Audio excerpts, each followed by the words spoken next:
Welcome to Bernabeu Notes. Today we are doing a deep dive into the high-stakes, basically a tactical chess match that José Mourinho is currently playing at Real Madrid. Yeah, it really is a chess match. It is. And our mission today is simple, right? We are going to cut through all the massive media noise, all the screaming headlines, and look directly at his exact words from the recent press conferences and his actual squad decisions on the pitch. We need to uncover what his true master plan for the midfield actually is. Right, and it's a really critical distinction to make because, if you just read the headlines or scroll social media, you'd think the club is in a state of civil war. Oh, totally. Total meltdown. Exactly. But when you actually analyze the reality of his decisions, you see this very calculated, I'd say almost ruthless mathematical equation taking shape. Exactly. And, for you listening, that's why this is such a masterclass in strategic management. If you've ever had your words completely twisted at work, or if you're just fascinated by how leaders handle immense pressure with super limited resources, this breakdown of Mourinho's calculated risks is going to give you some serious aha moments. Definitely. But look, before we get to the current drama, we really need to set the stage based on what we already know. Real Madrid is coming off 2 very, very disappointing years. Yeah, and at a club like Madrid, 2 years without hitting those massive targets, it feels like a decade. It's an eternity. It really is. And the fundamental issue that has just plagued this team since Toni Kroos and Luka Modric left is quite simply a complete loss of control. Right. Let's unpack that, because loss of control isn't just some tactical buzzword. Without those legendary orchestrators in the middle, the team just fundamentally lost the ability to dictate the tempo of high-level matches. The midfield basically evaporated. Poof. Exactly. They couldn't calmly build out from the back, and, more importantly, they couldn't reliably deliver the ball to their attackers in dangerous areas. It just became chaotic. Like, when you can't control the center of the pitch, your games turn into these transition-heavy end-to-end basketball matches. Right. And our tactical analysis shows that relying purely on chaotic transitions, that is just not how you dominate European football consistently. You need a metronome, right? You need someone to put their foot on the ball and just say, okay, we are slowing this down, or we are speeding this up. Which brings us right to the center of this week's massive controversy. Let's start with this whole press conference misunderstanding. The narrative that exploded everywhere was that Mourinho was complaining about having a, quote, short squad. Yeah, a total disaster of a narrative. Right. The headlines painted this picture of a manager throwing a total tantrum, basically crying to the board about being forced to work with his tiny roster. And this is exactly why doing a deep dive into his actual phrasing is so valuable, because it proves that narrative is just entirely false. People are completely missing the linguistics of what he actually said, or, they're actively ignoring it just to generate clicks. It's a huge misinterpretation. Yeah. If you go back and listen, Mourinho is incredibly precise with his language. He absolutely does not say, oh, we have a short squad, like it's some punishment handed down by the board. Nope. He repeatedly and very specifically uses the phrase, we want a short squad. That's an active verb. It is a deliberate strategic choice. Yeah, and the exact numbers he laid out prove it's totally calculated. He specifically stated he wants a tight roster of 20 players. 20. Which is tiny for Madrid. It is. And he even accounted for the math regarding injuries, right? He specifically named Rodrigo, Militao, and Phelan as long-term absences who won't be returning for weeks. So his baseline demand is 20 active, hyper-focused players. Okay, look, I have to push back on this strategy, though. I understand the linguistics, sure, but let's look at the brutal reality of the sport right now.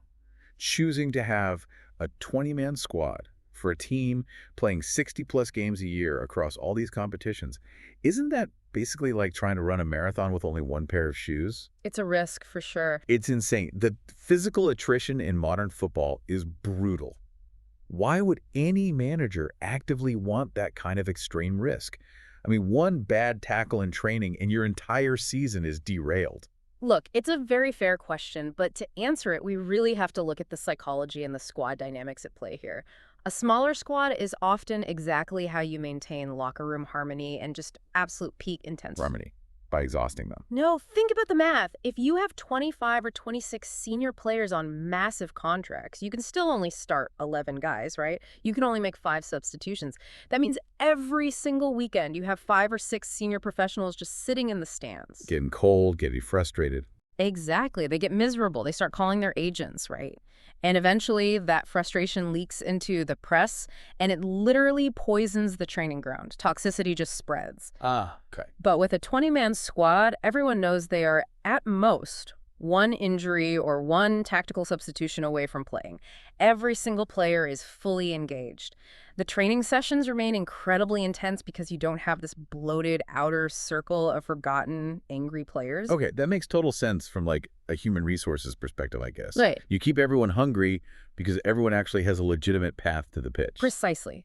However, there's a massive asterisk to this strategy. It only works if you have extreme player versatility. You absolutely cannot survive a 60-game season with 20 guys if your roster is full of one-dimensional specialists who can only do one job. Right, which pivots us directly to the new signing, Bernardo Silva, who is undeniably the linchpin of this entire system. Because Mourinho is purposefully running this razor-thin squad. Versatility is king. It's the only currency that actually matters. And Bernardo is basically being asked to carry the weight of this entire tactical experiment. He really is. He's the skeleton key that unlocks this whole 20-man structure. Let's break down how Mourinho is specifically utilizing him, because our tactical analysis points out something fascinating about his positioning. You know, they didn't sign Bernardo Silva to play out wide on the right wing, where we've seen him so often in the past. Yeah. They didn't even bring him in to be a traditional number 10 operating just behind the striker. Mourinho wants him at the very base of the midfield. Playing the 6. Right. And, you know, for anyone listening who might not obsess over tactical numbers all day, let's define that. The 6, or the pivot, is that connective anchor sitting right in front of the defensive line. It's a guy whose job is to pick the ball up from the center backs and organize the team's entire progression up the pitch. It is the most high-pressure zone on the entire field. I mean, you have opposing forwards breathing down your neck, and you have to have the vision and the technical perfection to just turn and find a pass without losing the ball. But his versatility is just wild. Look at that recent match where the team lacked physical stability. Mourinho didn't even hesitate. He just pushed Bernardo up into the 10 role, brought on a younger player to stabilize the defensive base, and afterward, he praised Bernardo to the moon, calling him the type of player who can comfortably operate in 3 or 4 different positions. And that adaptability is exactly what makes the 20-man squad viable. If someone gets hurt, Bernardo just shifts over, and the machine keeps running. I see the utility of it, sure, but I really have to question the underlying tactical logic here. I mean, if you take a creative genius like Bernardo Silva, a guy who creates absolute magic in the final third, and you stick him at the base of the midfield, dealing with all that defensive traffic, aren't you basically neutralizing his greatest strengths? It feels a bit like taking a Ferrari and using it to tow a heavy trailer. You know, you're trying to fix the ball progression problem, but you're losing all your offensive spark in the process. I get that. It's a great analogy, but the tactical reality of the modern game is slightly different. It's less about towing a trailer and more like putting a Ferrari engine inside a tank. Okay, explain that. A deep-lying playmaker isn't a luxury anymore, right? It's a necessity. If your defensive line cannot bypass the opponent's press, your attackers are never going to see the ball anyway. So his creativity at the base is actually the prerequisite for any attack to happen at all. Exactly. Connect this back to that 2-year midfield crisis we talked about. They haven't been able to control games. Bernardo at the base is Mourinho's very deliberate band-aid for that exact problem. He provides the clean exit of the ball, he uses his positioning, his quick one-touch passing, and his constant scanning to navigate that high-pressure zone smoothly. Okay, I follow the logic. But look, if Bernardo is technically playing out of his most natural, dangerous position just to fix this glaring lack of midfield control, it raises a blindingly obvious question. Why not just buy a 6? Yes. Why didn't the club just sign a dedicated world-class defensive midfielder? Why rely on a Band-Aid? And that question leads us right into the transfer market drama, and specifically those swirling rumors about who Mourinho actually asked the board to sign. Right. We have to talk about the ghost of RODRI. It's the massive elephant in the room. I mean, if you glance at social media today, the dominant rumor is that Mourinho is furious. The story goes that he demanded RODRI, the club failed to deliver, and Mourinho is absolutely livid because RODRI shockingly signed with Barcelona instead. It's a very sensational narrative, but our analysis of the situation is incredibly clear on this. It is totally false. It's absolute fiction. I mean, look at the facts. Mourinho was not angry, and he did not specifically demand RODRI. Now, let's be reasonable. If the club had managed to land the guy widely considered the best pivot in the world, Mourinho obviously would have been thrilled. Anyone would be. Right. But It was never his baseline demand. No, it wasn't an ultimatum to the board at all. And the reason he wasn't demanding Rodri is that he already had a very specific contingency plan in mind. Mourinho's actual request was Matheus Fernandes, Who is now playing at Tottenham and is completely unavailable. Right. But the context of that request is what's truly fascinating. Mourinho only asked the club to sign Matheus Fernandes if a very specific condition was met.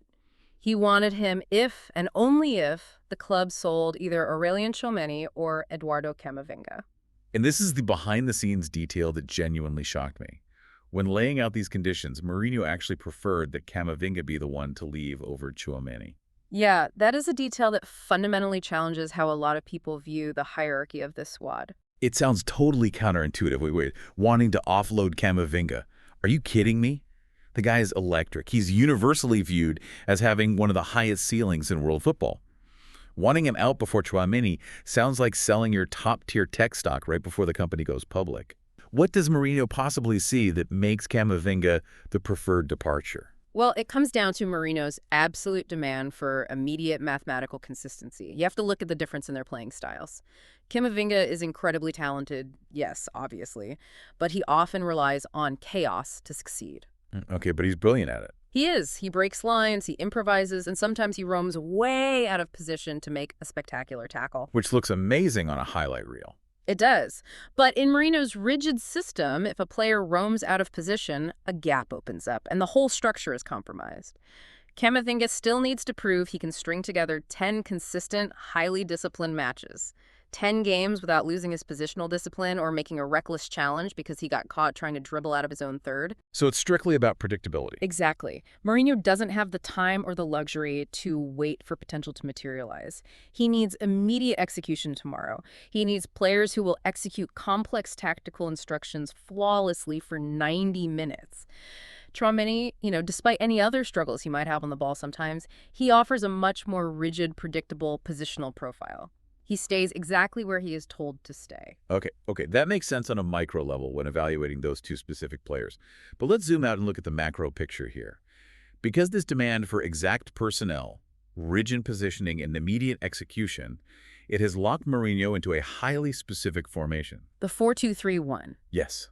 And the math of this formation creates a massive bottleneck for the rest of the squad. This is where the reality of the 20-man squad hits a very hard wall. Let's literally map this out for you listening, just so you can visualize the exact problem Mourinho has created for himself. He is deploying this very rigid 4-2-3-1 system. Let's look at the attacking setup first. Just behind the striker, in that central attacking midfield role, the 10 or the media punta, you have Jude Bellingham. And that is unequivocal. He is locked in stone. He is the undisputed focal point of the attack. His status is totally untouchable in that role. Right. And by placing him there, it naturally compresses all the space available in the center of the pitch. Then you look out wide. You have Diomande on the wing. And we cannot ignore the financial reality here. The club paid a staggering 125 million euros plus variables for him. When a club makes an investment of that magnitude, that player is an undisputed starter from day one. Oh, absolutely. The board dictates that reality. You don't spend 125 million to put a guy on the bench to watch the game. Exactly. So Bellingham is locked in at the 10. Diomande is locked in out wide. That leaves us with the two deeper midfield spots, the double pivot sitting behind Bellingham. Now, we've already established that Bernardo Silva is occupying one of those two pivot spots because the team desperately needs his ability to cleanly progress the ball out of the defense. So if you're following the math on this tactical board, it's a terrifying equation. There is only one midfield position left in the starting 11, one single spot available. And look at the players who are currently fighting for it. Just listen to this group. Aurélien Tchouaméni, Fede Valverde, Eduardo Camavinga, Arda Güler, and Thiago Pitarch, who is officially staying with the first team this season. 5 incredibly talented players. One spot. I look at that, and my immediate reaction is that this isn't just a tactical bottleneck. Yeah. It's a locker room time bomb waiting to go off. I mean, you're telling me elite players like Fede Valverde or a generational talent like Arda Güler are essentially fighting for scraps in a single position. Doesn't this completely contradict the whole short squad philosophy we just talked about? If you have 5 guys fighting for one role, you are inherently wasting massive resources on the bench while leaving other areas of the pitch incredibly thin. It's a very calculated imbalance, though, and it goes back to Mourinho's absolute refusal to sign another midfielder right now. He is willing to risk this logjam because even if the team theoretically still needs better overall midfield control, there simply aren't enough minutes to go around in his preferred 4-2-3-1 system. If he brings in another player, the math just gets even worse. Exactly. Mourinho is engineering a crisis of competition. He truly believes that having Camavinga, Valverde, and Tchouaméni pushing each other to the absolute limit for that one remaining spot will ultimately elevate the level of whoever actually wins it. The downside, obviously, is that there will be clear losers in this system. Arda Güler seems like the most obvious victim of this structural math. Without a doubt. In heavy physical matches, Güler is going to be the odd man out. The central spaces are simply too congested, and the physical demands of that remaining pivot role just don't suit his current profile. It's a harsh reality, but it paints an incredibly clear picture of what is actually happening behind the scenes. So let's recap this whole journey for you, because we've unpacked a lot of dense tactical material today on Bernardo Notes. We started by looking at how the media completely misinterpreted a simple press conference quote. Mourinho didn't complain about having a short squad. He deliberately wants a 20-man roster to maintain intensity and harmony. Which then explained why versatility is paramount, forcing a creative player like Bernardo Silva into a much deeper role, just so the team can function and get the ball out of their own half. From there, we debunked the sensational rumors about RODRI, revealing that Mourinho was actually perfectly content to operate with his current group, provided he could rely on tactical discipline. That's exactly why he controversially preferred the chaotic potential of Camavinga to leave over the rigid predictability of Tchouaméni. And finally, we mapped out how all of these very specific demands, Bellingham at the 10, the massive investment in Diomande, and Bernardo at the base, have mathematically bottlenecked the 4-2-3-1 formation, leaving 5 top-tier players fighting for a single spot. It is a phenomenal reminder of the broader lesson here. Elite management at this level is rarely about just hoarding as much talent as possible and telling them to go play. It is a ruthless mathematical exercise. Every tactical addition demands a subtraction. Every structural choice creates a victim. And in a highly compressed squad, versatility becomes your most valuable currency. Right. If you can't adapt, you simply won't survive the numbers game. But I want to leave you with one final provocative thought to mull over. Building on everything we've just discussed today, we've established that this entire rigid 4-2-3-1 house of cards is built on the premise that Bernardo Silva can operate as the versatile linchpin at the base of the midfield. But in a 20-man squad with no dedicated backup orchestrator, what happens if Bernardo picks up a hamstring injury tomorrow? Does Mourinho's entire tactical master plan just collapse overnight? That is the fragile, terrifying reality of the short squad strategy. Definitely something to keep a very close eye on as this season unfolds. Make sure you hit subscribe and follow Bernabé Notes on YouTube, Instagram, and TikTok so you don't miss any of our tactical breakdowns. Yeah, get in the comments on TikTok and tell us if you think Mourinho is crazy for wanting to drop Camavinga. Exactly. We want to hear your takes.